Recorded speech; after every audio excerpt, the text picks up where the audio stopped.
Trauma સેન્ટરથી circuit house પહોંચી ચૂક્યા છે અમિત શાહ. અહીંયા પણ વાતચીત થશે, અહીંયા પણ અપડેટ તેઓ મેળવતા રહેશે. ડીજીપી પણ તેમની સાથે છે, મુખ્યમંત્રી પણ તેમની સાથે જોવા મળી રહ્યા હતા કે જ્યારે તેઓ ટ્રોમા સેન્ટરથી નીકળ્યા. સૌથી વધારે મહત્વની વાત, પૂર્વ મુખ્યમંત્રી વિજયભાઈ રૂપાણીને લઈને પણ તેઓએ વાતચીત કરી હશે. એક સમયના સાથી મિત્ર, સાથે અનેક કામ કર્યા હશે ગુજરાતના વિકાસ માટે, દેશના વિકાસ માટે.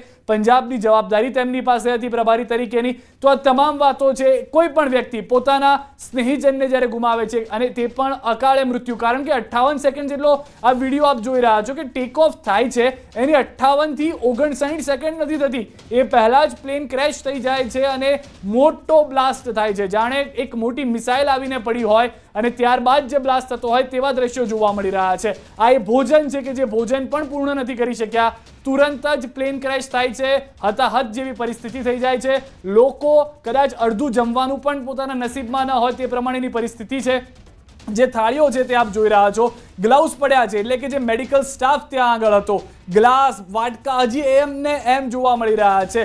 લોકો ભાગ્યા છે કે શું થયું, આ પ્લેન ઓચિંતું ક્યાંથી આવી ગયું. કદાચ આવા તો સપનાય નહીં આવતા હોય કે જમવા બેઠા હોય ને પ્લેન ક્રેશ થઈ જાય. આ તો હકીકતમાં બન્યું છે અને એવી હકીકત છે કે આખો કાટમાળ જે છે પ્લેનનો તે આવીને પડે છે. લોકો જમતા હતા અને અચાનક આ ઘટના ઘટે છે, વિચાર સુદ્ધા પણ ન હોય. બિલકુલ છેલ્લો કોડિયો, ઘણા લોકો એવા હશે કે જમવાની થાળીનો છેલ્લો કોડિયો લીધો હશે, ઘણા લોકો એવા હશે કે જમવાની તૈયારી કરતા હશે, પેટનો ખાડો પૂરવાની તૈયારી કરતા હશે, પરંતુ એમને નહોતી ખબર કે ઓચિંતી આકાશી આફત આ રીતે આવશે, ઉપરથી આવશે. પ્રાર્થના આપણે ઉપરવાળાને કરતા હોય છે, પણ એ લોકોને ખબર નહીં હોય કે આફત પણ આ રીતે ઉપરથી આવશે. કઈ રીતે આ કેન્ટીનના આ મેસના દ્રશ્યો છે એ બિલકુલ મેસ થઈ ગયા છે. એવા જ આ દ્રશ્યો છે. કોઈની થાળીમાં ભોજન પડેલું છે, કોઈની થાળીમાં શાક છે, કોઈની થાળીમાં આપ જોઈ શકો છો ભાત છે.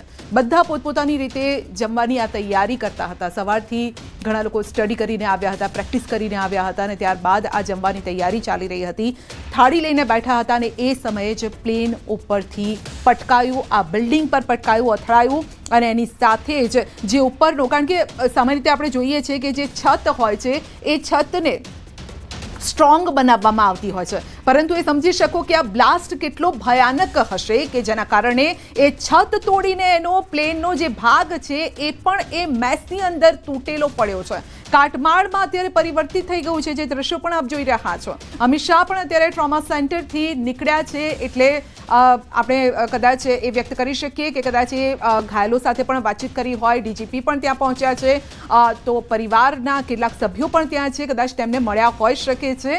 જો કે રિપોર્ટર આપણી સાથે જોડાશે, ત્યારબાદ વધુ વિગતો આપણે ત્યાંથી મેળવી શકીશું કે આગળ હવે કઈ રીતે થશે, કારણ કે સર્કિટ હાઉસ જવામાં આવશે ને ત્યાં એક મિટિંગનું પણ કદાચ આયોજન થઈ શકે છે, કારણ કે હાલની જે પરિસ્થિતિ છે અમિત શાહે નિહાળી હશે. જોયા બાદ કઈ રીતે ઓર્ડર આપવા, કઈ રીતે તપાસના આદેશ આપવા, અથવા તો કઈ રીતે આ તપાસને આગળ ચાલવી જોઈએ, કયા એ શક્યતાઓ વ્યક્ત કરવામાં આવી રહી છે કે શું ખરેખર આ પ્લેનમાં ખરાબી હતી. ભયાનક આ દ્રશ્ય આપ જોઈ શકો છો કે પ્લેનનો એક ભાગ સીધો તૂટીને અંદર જ ધસી ગયો છે, દિવાલો તોડવામાં આવી છે અને ત્યારબાદ કદાચ એમાંથી કદાચ કોઈક લોકો હશે એને પણ બહાર કાઢવામાં આવ્યા હશે. તો આ પરિસ્થિતિ કયા પ્રકારની છે, આખું બિલ્ડિંગ કાટમાળમાં પરિવર્તિત થઈ ગયું છે. એક સમય એવું આવ્યું હતું કે બિલ્ડિંગ હલી રહ્યું છે, એ પ્રકારની પણ વાતો સામે આવી હતી. તો પ્લેન ઇન્ટર્ન ડોક્ટરની હોસ્ટેલ પર પડ્યું હતું, ત્યાં જમવાનું ચાલી રહ્યું હતું, મેસ હતી તો જમવાનું પણ ચાલી રહ્યું હતું. અલગ અલગ એ કાટમાળમાં કેટલી યાદો કોઈની જોડાયેલી હશે,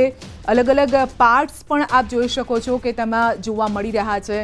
તો ભયાનક આ દ્રશ્યો છે, હચમચાવી નાખનારા આ દ્રશ્યો છે. અહીંયા આગળ સ્વાભાવિક રીતે સંધ્યા જે રીતે આપે પણ કહ્યું કે કેટલાક કપડાં પણ જોવા મળી રહ્યા છે કે જે સામાન હોય છે કદાચ પ્લેનની અંદરનો. આ બેગ છે સ્પષ્ટ કહી રહ્યું છે કે સામાન છે પ્લેનની અંદર કે જે હંમેશા પ્લેનની નીચે અથવા તો પાછળના ભાગમાં રાખવામાં આવતો હોય છે. અને અત્યારના પણ જે દુર્ઘટના જોવા મળી રહી છે, પ્લેનનો એક ભાગ જે પાછળનો ટેલ ભાગ કહેવામાં આવે છે કે જ્યાં આગળ લેન્ડિંગના 2 ગિયર્સ હોય છે, 2 ટાયર હોય છે, એ ભાગ આવીને જ્યારે ઘૂસી ગયો છે ત્યારે સ્વાભાવિક રીતે નુકસાન મોટું થયું છે. આ તમામ દ્રશ્યો પરથી એ સ્પષ્ટ થઈ રહ્યું છે કે ઘટના ખૂબ જ મોટી ઘટી હશે અને લોકો પાસે સમય નહીં બચ્યો હોય બચવા માટેનો.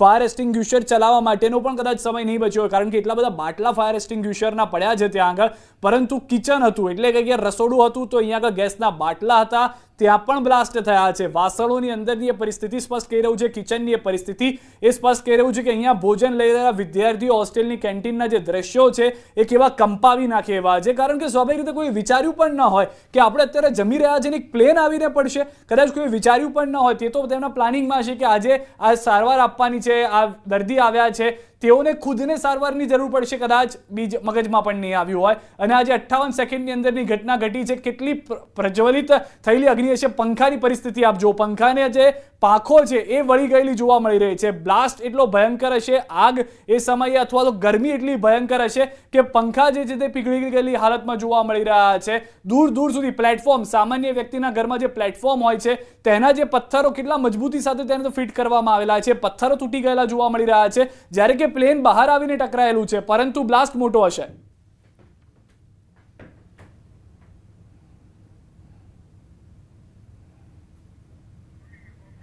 તો આ સાથે જ અલગ અલગ વ્યક્તિઓ પણ પોતાની રીતે શ્રદ્ધાંજલિ અર્પણ કરી રહ્યા છે, ખાસ કરીને સ્વર્ગસ્થ વિજય રૂપાણીને લઈને, કારણ કે પૂર્વ સીએમ તો મયંક નાયક સાંસદે પણ અમદાવાદ એરપોર્ટ નજીક એર ઇન્ડિયાના વિમાન દુર્ઘટનામાં ગુજરાતના ભૂતપૂર્વ માનનીય મુખ્યમંત્રી શ્રી વિજય રૂપાણીજીનું દુઃખદ આકસ્મિક અવસાન થયું છે. તેમની અકાળ વિદાય માટે મારી પાસે શબ્દો નથી. આ શોકના સમયમાં તેમના પરિવાર પ્રત્યે મારી ઊંડી સંવેદના છે. ઈશ્વર તેમને શાશ્વત શાંતિ અર્પે એ જ પ્રાર્થના છે. તો member of parliament Rajya Sabha Mayank Nayak જેઓએ આ શબ્દો, શ્રદ્ધાંજલિ તેમના શબ્દોમાં અર્પણ કરી છે સ્વર્ગસ્થ વિજય રૂપાણીને લઈને. અને વિજયભાઈનો એક વિડીયો પણ સામે આવ્યો હતો જ્યારે તેઓ એરપોર્ટ પર પહોંચ્યા હતા. ત્યાં આસપાસ કદાચ કોઈ વ્યક્તિ હશે, સ્થાનિક હશે, તેઓએ વિજય રૂપાણીને જોઈને એ વિડીયો તેમના કેમેરામાં એટલે કે મોબાઈલમાં કેપ્ચર કર્યો હતો. તે સમયનો એક અંતિમ વિડીયો આપણને જોવા મળ્યો. તેમના પરિવાર એટલે કે તેમના પત્નીને તેઓ લેવા જતા હતા લંડન, અને તે સમયે જ આ પ્લેનમાં તેઓ સવાર હતા અને પ્લેન દુર્ઘટનાગ્રસ્ત થયું અને તેમનું મોત થયું. તો ટેકઓફની બીજી જ મિનિટે એટલે 38 ટેકઓફ થાય છે, 40 આ દુર્ઘટના સર્જાય છે અને પછી શું થાય છે એ દ્રશ્યો આપની સામે છે.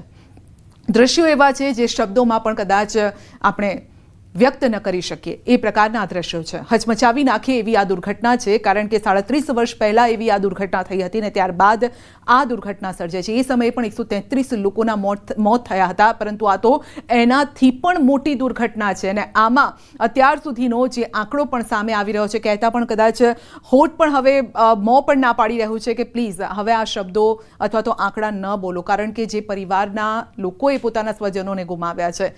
કોઈના ઘરમાં એકનું એક સંતાન હતું, એકની એક દીકરી હતી, એકનો એક દીકરો હતો, કોઈ દીકરાને મળવા જતું હતું, કોઈ દીકરીને મળવા જતું હતું, કોઈ અંતિમ વિધિ માટે અહીંયા આવ્યું હતું અને ત્યારબાદ તેઓ જતા હતા અને એમને પણ કદાચ નહીં ખબર હોય કે કોઈકે તેમની જ અંતિમ વિધિ કરવી પડશે.